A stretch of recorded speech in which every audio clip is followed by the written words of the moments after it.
What's up, Prizefight fans? I'm Brian Tong, and welcome to the all-new look and feel for tech's biggest throwdown showdown.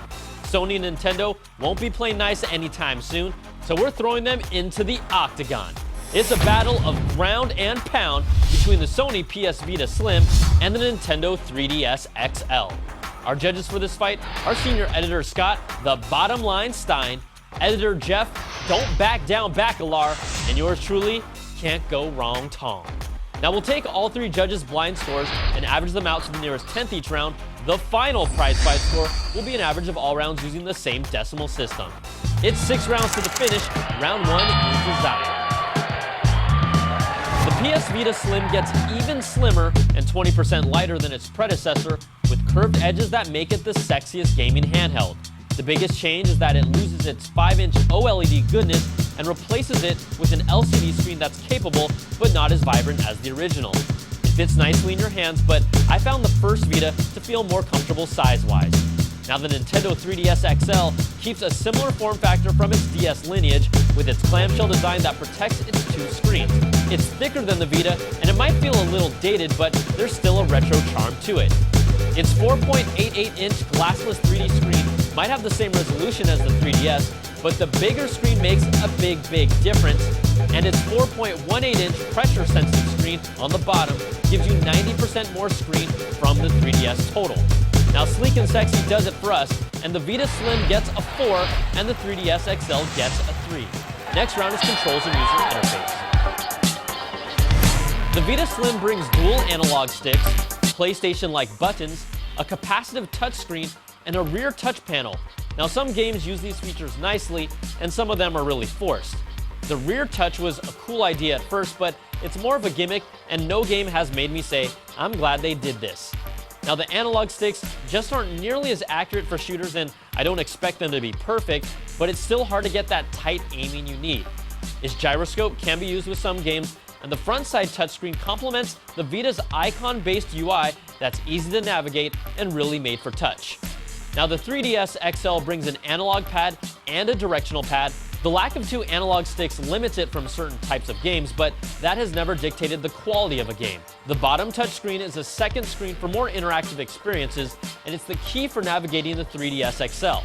The user interface is clean, but it really feels extremely dated. It doesn't come close to anything we've seen on a phone or tablet, and it can hang at times. The PS Vita takes another round with a 4, and the 3DS gets another 3. So after 2 rounds, the Vita leads by a full point. Round 3 is features. Nintendo's flagship feature is its glasses-free 3D, as long as you're looking at the perfect sweet spot. It has moments that wow you, but that only lasts until you start getting dizzy or uncomfortable after playing 15 or 20 minutes, and most people just end up turning it off. Now it takes some fun low-res 3D pictures and videos, but it's really more of a novelty. There's a standard-sized SD card slot, and this is really important. There's Wi-Fi, Netflix, and Hulu Plus, but you probably aren't going to watch too much video on a screen like this. The PS Vita brings a feature-packed handheld, especially if you're a PS4 owner, that allows you to play games on your console on your Vita when you're on the same Wi-Fi network. Game saves transfer over console versions on some games like Borderlands. Its touchscreen is great, and it brings not only Netflix and Hulu, but YouTube, Twitter, Facebook, and more that really make this a versatile media consumption gadget. Now changing over to a micro USB cable is a huge plus, but the biggest drawback is its proprietary SD cards that are so overpriced it's laughable. If you like 3D and Nintendo, go 3DS, and if you're in the PlayStation ecosystem, you gotta go Vita. We're calling this a tie at 4 points apiece. Next round is Game Library. Both of these handhelds have had enough time to really develop their game library. The PS Vita brings amazing looking games like Uncharted Golden Abyss, platformers like Gravity Rush, and unique experiences like Tearaway, and also some indie standouts like Guacamelee. Now the 3DS has a staple of Nintendo classics from Super Mario 3D, Zelda A Link Between Worlds, and Luigi's Mansion Dark Moon, and really almost every one of their top-tier franchises are represented on the 3DS. This really isn't an exact science, but our sister site GameSpot has handed out a review score of 8 or higher to 28 3DS games compared to 20 for the PS Vita so far. And we know exclusives ultimately dictate which way you go, but in our eyes, Nintendo's overall breadth of AAA titles, indie and retro titles, best what the Vita brings. And I'm not forgetting you Animal Crossing fans. The 3DS gets a perfect 5 and the Vita gets a 3.7. So after averaging 4 rounds, Sony leads by just 1/10 of a point. Round 5 is performance.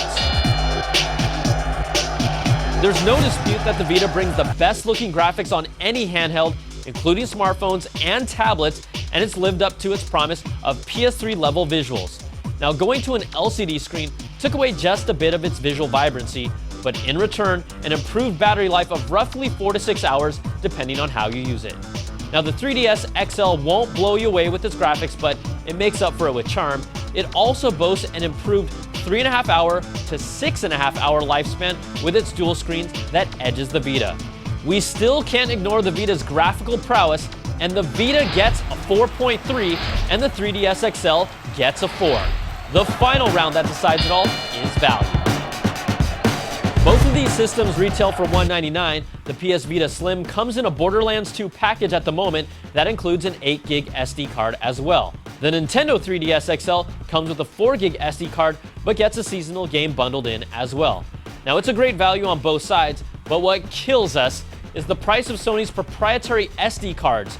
Now, we know 8GB fills up fast when games are around 1 to 3 gigs, so consider this: a 32GB PS Vita SD card costs around $89, where any standard 32GB SD card costs around $18. And as an owner, even 16 gigs wasn't enough for me, and it's a cost you won't think about until it hits you.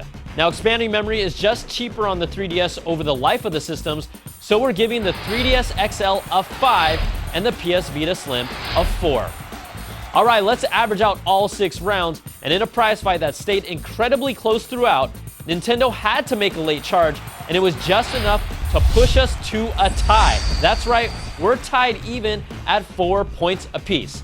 Now, it's the first time ever for a true tie here, and really what makes this prize fight unique is that design and features can't really decide this for you. It always comes down to the games and the ecosystem that you want. But guys and gals, you know what? I just want to flip a coin to see who wins this, so we're going to call this heads for the 3DS XL and tails for the PS Vita Slim. We're going to leave it a chance, all right? And here we go. And the winner, tails, the PS Vita Slim. All right, guys, I'm Brian Tong.